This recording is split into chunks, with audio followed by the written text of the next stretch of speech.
Third method हमारा है stratified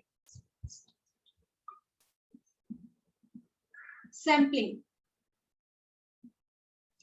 stratified, strata means groups, stratified sampling को हम मिक्स्ड सैम्पलिंग भी बोल सकते हैं।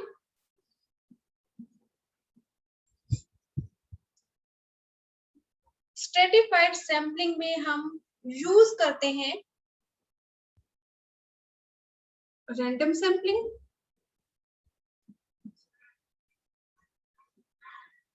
as well as purposive sampling, deliberate sampling।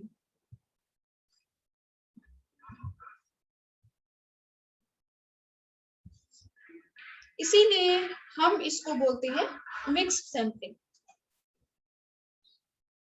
इसमें जो इन्वेस्टिगेटर है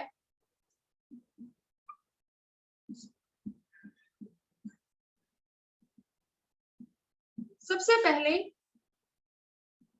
divide the population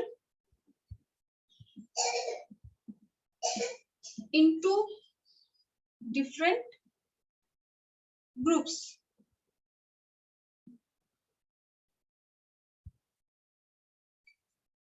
और स्ट्रेटा।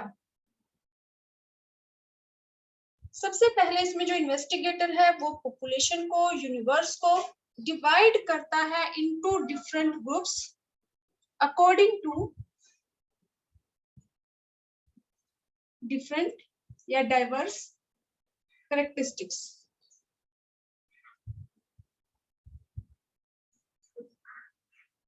और इसमें पॉपुलेशन को ग्रुप्स में डिवाइड करने के लिए जो मेथड यूज करता है वो है पर्पसिव सैम्पलिंग। इनकी जो इन्वेस्टिगेटर है वो सबसे पहले पॉपुलेशन को डिवाइड करता है into different groups according to their different characteristics. तो इसमें सबसे पहला स्टेप है ये इन्वेस्टिगेटर का, और इसमें वो यूज कर रहा है पर्पसिव सैम्पलिंग कि वो जानबूझ के डिफरेंट कैरेक्टरिस्टिक्स के अकॉर्डिंग पॉपुलेशन को ग्रुप्स में डिवाइड करता है। उसके बाद हर एक ग्रुप में से रैंडमली वो आइटम्स को सेलेक्ट करता है टू फ्रेम अ सैंपल। तो जो स्ट्रेटिफाइड सैम्पलिंग या जिसको हम मिक्स सैम्पलिंग बोलते हैं, इसमें इन्वेस्टिगेटर यूज करता है random sampling as well as purposive sampling. इसमें सबसे पहले इन्वेस्टिगेटर यूज करता है पर्पसिव सैम्पलिंग। इसमें वो पॉपुलेशन को, यूनिवर्स को डिवाइड करता है into different groups according to diverse characteristic. कि एक जो ग्रुप है, फॉर एग्जांपल कि अगर मैं कहूं कि 11th क्लास कॉमर्स में 25 स्टूडेंट हैं और इसमें सैंपल फ्रेम करने के लिए इन्वेस्टिगेटर यूज कर रहा है स्ट्रेटिफाइड सैम्पलिंग। तो इस केस में वो पॉपुलेशन, क्योंकि 11th कॉमर्स में इफ देयर आर 25 स्टूडेंट्स तो वो ग्रुप्स में डिवाइड कर सकता है 25 को बॉयज और गर्ल्स में। तो ये जो इन्वेस्टिगेटर है ही इज यूजिंग पर्पसिव सैम्पलिंग, क्योंकि वो जानबूझ के 25 स्टूडेंट्स को डिवाइड कर रहा है बॉयज और गर्ल्स में। उसके बाद इन्वेस्टिगेटर यूज करता है रैंडम सैम्पलिंग का, मींस हर एक ग्रुप में से, बॉयज में से और गर्ल्स में से, दोनों में से अब रैंडमली वो आइटम्स को सेलेक्ट कर लेता है। तो इसमें इन्वेस्टिगेटर यूज कर रहा है दोनों सैम्पलिंग मेथड्स का। पहले यूज करता है पर्पसिव सैम्पलिंग पॉपुलेशन को ग्रुप्स में डिवाइड करने के लिए।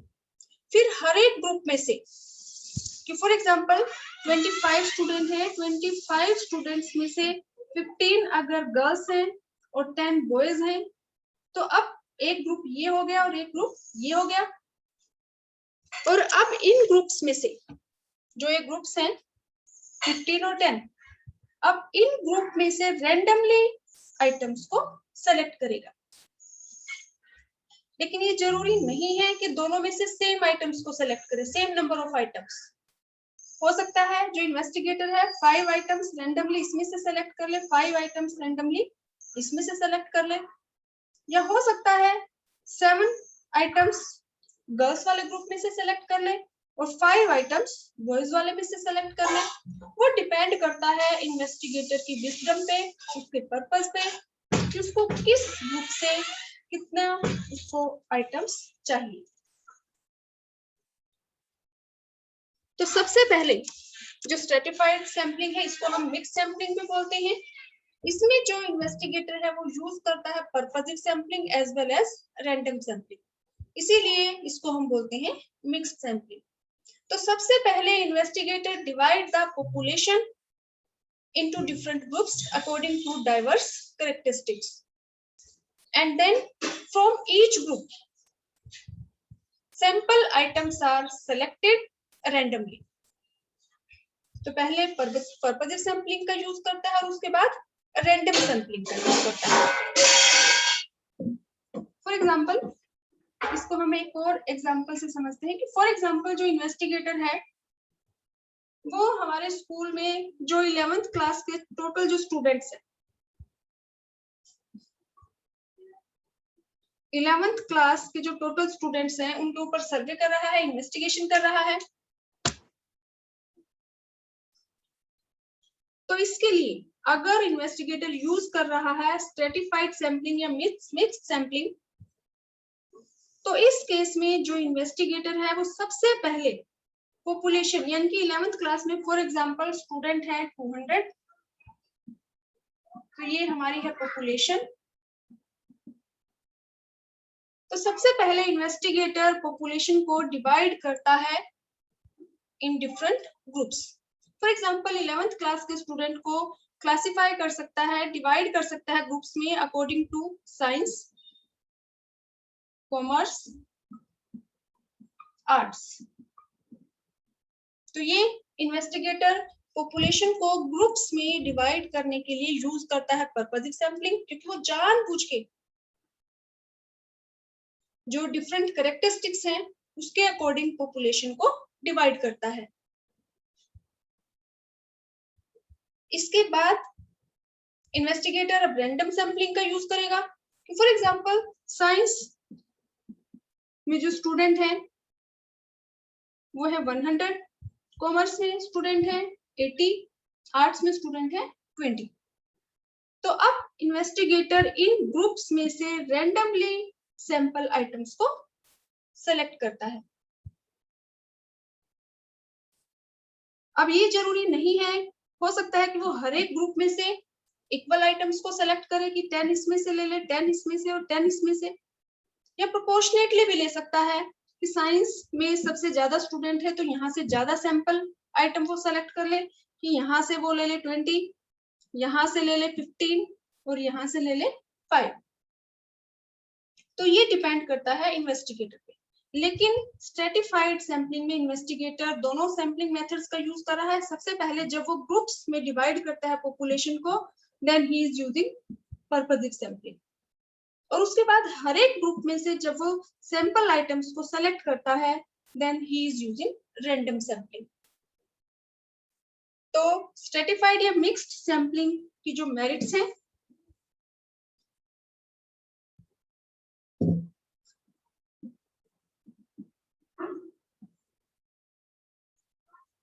तो जो स्ट्रेटिफाइड सैंपलिंग है इसके जो मेरिट्स हैं, इसमें फर्स्ट जो मेरिट है कि इसमें जो इन्वेस्टिगेटर है वो पॉपुलेशन को डिवाइड करता है इनटू डिफरेंट ग्रुप्स।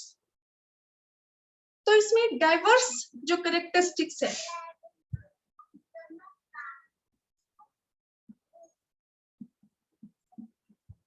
अगर investigator direct random sampling use करता है तो उस केस में रैंडम सैंपलिंग में हो सकता है कि अलग अलग जो कैरेक्टरिस्टिक्स है वो उसके सैंपल में आइटम सेलेक्ट ना हो, एक जैसे ही सारे आइटम सेलेक्ट हो जाए।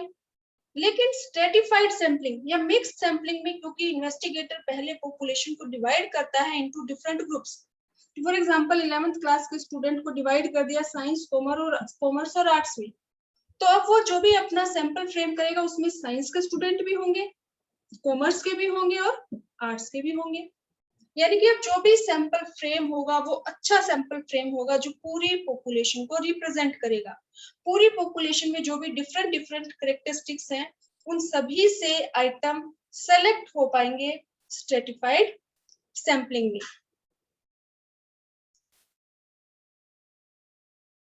अब क्योंकि इसमें डिफरेंट जो कैरेक्टरिस्टिक्स हैं उनसे आइटम सेलेक्ट हो जाते हैं, तो इनसे जो भी कंक्लूजन आएगा वो रिलायबल होगा, क्योंकि इसमें ग्रुप्स की जो डिफरेंट कैरेक्टरिस्टिक्स हैं सभी से इन्वेस्टिगेटर आइटम्स को सेलेक्ट करता है, और इसमें पार्शियलिटी के चांसेस भी कम है।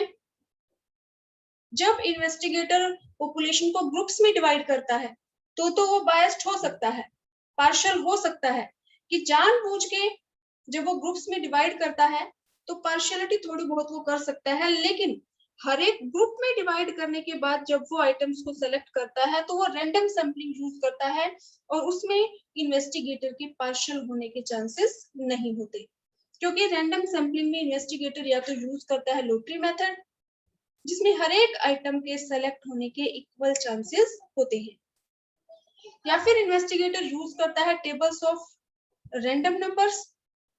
तो जब वो टेबल्स का यूज करता है तो भी उन टेबल्स में जो भी डिजिट्स लिखी होती हैं वही सैंपल आइटम्स सेलेक्ट करता है इन्वेस्टिगेटर। तो इसमें इन्वेस्टिगेटर के पार्शियल होने के चांसेस बहुत कम होते हैं। जो रिजल्ट होता है वो एक्यूरेट होता है, रिलायबल होता है, क्योंकि जब भी इन्वेस्टिगेटर आइटम सेलेक्ट करता है तो वो रैंडम सैंपलिंग यूज कर रहा है, और डिफरेंट डिफरेंट कैरेक्टरिस्टिक्स भी उसके सैंपल में इंक्लूड हो जाती है। इसकी कुछ डिमेरिट्स में है कि अगर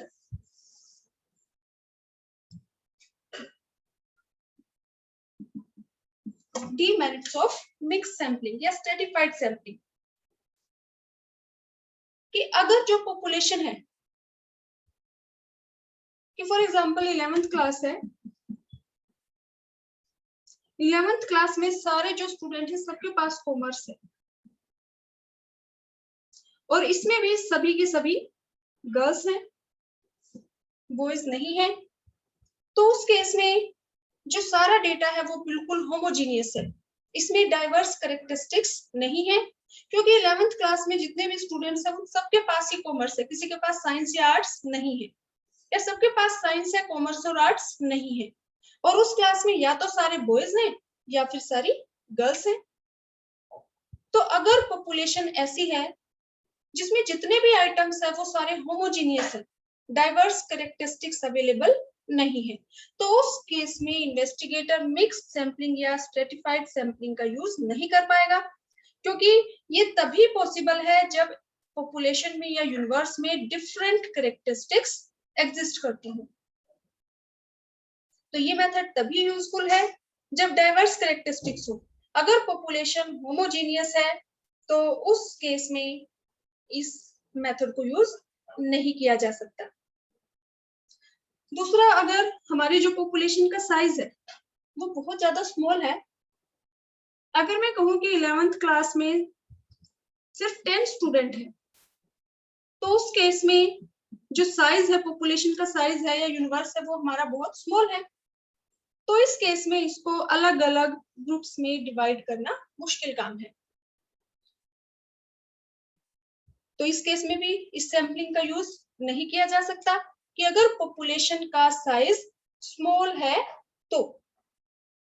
और एक इसकी जो डिमेरिट है कि जब इन्वेस्टिगेटर पॉपुलेशन को ग्रुप्स में डिवाइड करता है, तो ग्रुप्स में जब वो डिवाइड करता है कि ये फर्स्ट ग्रुप है, ये सेकंड ग्रुप है, ये थर्ड ग्रुप है, तो फर्स्ट ग्रुप में वो हो सकता है कुछ बच्चों को ऐड कर ले कि हाँ ये इस ग्रुप में होने चाहिए या ये इस ग्रुप में होनी चाहिए। तो जब वो ग्रुप्स में डिवाइड करता है पॉपुलेशन को, तो उस टाइम जो इन्वेस्टिगेटर है मे बी पार्शियल, उस टाइम वो पार्शियलिटी कर सकता है, तो बायस्ड हो सकता है।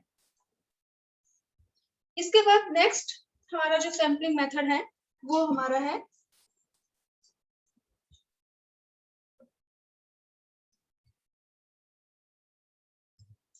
Systematic sampling.